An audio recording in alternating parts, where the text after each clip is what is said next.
स्वाहा महा जन तप और सत्य, सत्यलोक में ब्रह्मा जी बैठे रहते हैं, तो एक ब्रह्मांड हो गया। तो ऐसे कई ब्रह्मांड जो भगवान शिव जी के रोमों में रहते हैं। ये रोम कितने? 350 करोड़, तो उतनी ही ब्रह्मांड है। कलयुग की आयु है 4,32,000। इसको दुगनी कर दो तो द्वापर की आयु बन जाती है 8,64,000 वर्ष। द्वापर की आयु में कलयुग की आयु जोड़ दो तो त्रेता की आयु निकलेगी। त्रेता की आयु में कलयुग की आयु जोड़ दो तो सतयुग की आयु निकल के आती है। तो हमारे 4 युग बीत जाते हैं। ध्यान से सुनो, इधर देखो। तो जब हमारे 4 युग बीत जाते हैं तो इसको महायुग कहते हैं। और हमारे 4 युग जब 71 बार बीते, कितनी बार सुन लो, 71 बार, एक मनवंतर होता है। क्या होता है? एक मनवंतर मतलब इंद्र की आयु। इतनी आयु का इंद्र है। कितनी आयु का? जितने हमारे सतयुग, द्वापर युग, त्रेता युग और कलयुग जब 71 बार बीत जाएंगे तो एक मनवंतर होगा। तो मनवंतर में त्रिलोकी का प्रलय होता है। त्रिलोकी का प्रलय मतलब ये धरती लोक, अंतरिक्ष और स्वर्ग लोक, इसका प्रलय हो जाता है जब इंद्र बदलते हैं। और जब 14 इंद्र बदल जाते हैं, कितने इंद्र? ध्यान से सुनो।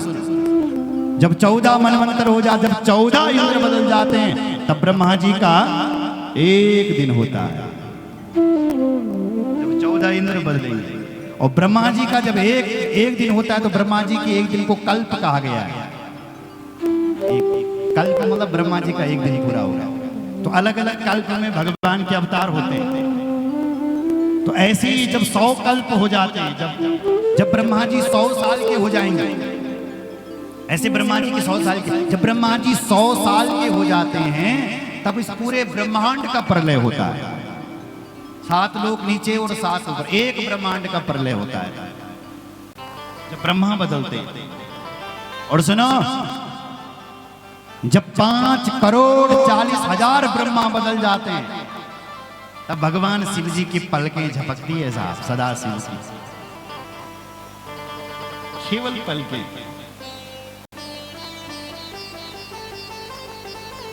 अब आप लगा सकते हैं कितने सिर्फ शिव जी सनातन है साहब।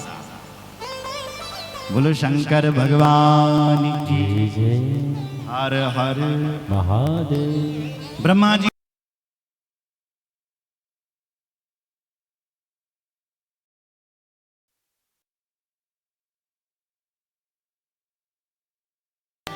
ब्रह्मदेव का सिर काट दिया और ब्रह्मदेव ने क्षमा मांगी और काल भैरव को ब्रह्म हत्या लग गई। ब्रह्म हत्या पीछे पीछे लगी तो काल भैरव ब्रह्मा जी का वो कपाल लेकर के हाथ में लेकर के भागने लगे। कपालम वेधसम वापि नील लोहित धारया ब्रह्म हत्यापलोदाय व्रतम लोकाय दर्शया। ब्रह्म हत्या पीछे लगी है, आगे आगे काल भैरव जी चल रहे हैं। चलते चलते भगवान काल भैरव घूमते घूमते कई तीर्थों में गए और वहां से चलते चलते भगवान काल भैरव विष्णु भगवान के पास भी गए। भगवान विष्णु भी काल भैरव जी की स्तुति गाते हैं। हे काल भैरव, आप धन्य हो। इस ब्रह्म हत्या को तुम्हारा तुरंत पीछा छोड़ना चाहिए, क्योंकि ब्रह्म हत्या जानती नहीं है कि आप शिव जी के स्वरूप हैं।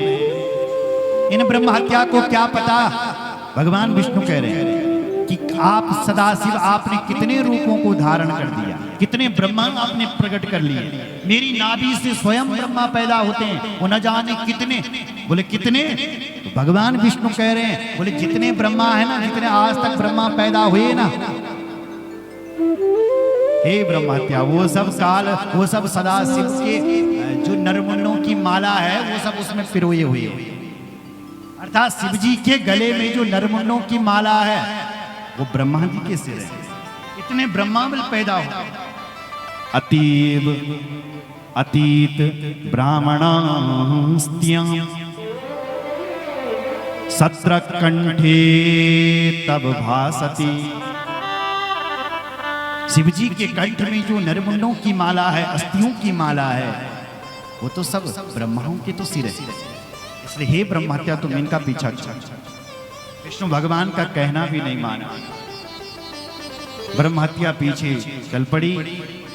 जब भगवान काल भैरव जाते जाते जब काशी में पहुंचे, तो भगवान की जो काशी नगरी है,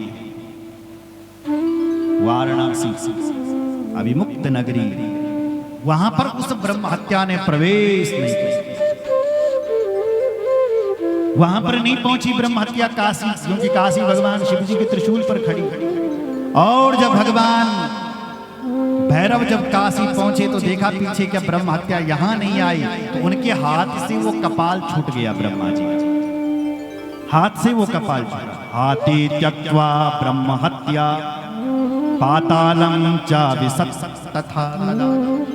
वो कपाल हाथ से छूटा और ब्रह्म हत्या सीधे पाताल के लिए चले गए। और जहां पर वो कपाल गिरा काशी में, वही कपाल मोचन नाम के तीर्थ से प्रसिद्ध हो गया। कपाल मोचन तीर्थ। कपालम ब्रह्मणा सद्यो भैरवस्याकराम्बुजा पपात भुवि तत्तीर्थम अभूत कपाल मोचनम। कपाल मोचन तीर्थ बन गया। बोलो भैरवनाथ भगवान की जय। और वहीं पर भैरव जी का स्थान बन गया और वहीं पर भगवान भैरव जी विराजमान हो गए। आज भी लोग भैरव जी की जयंती मनाते हैं।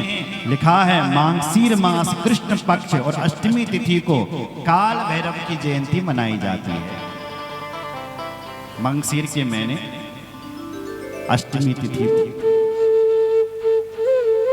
काल भैरव की जयंती मनानी चाहिए। और भगवान काल भैरव का मंगलवार के दिन पर काल भैरव का दर्शन करना चाहिए। जो काल भैरव का दर्शन कर देता है उसके सारे पाप भस्म हो जाते हैं। और जो विश्वनाथ का दर्शन करता है, यदि उसने काल भैरव का दर्शन नहीं किया तो उसकी यात्रा अधूरी है। विश्वेश्वरेति ये भक्ता नो भक्ता काल भैरवे ते लभन्ते महादुःखम काश्यां चैव विशेषतः। इसलिए काशी में रह करके यदि विश्वनाथ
आइए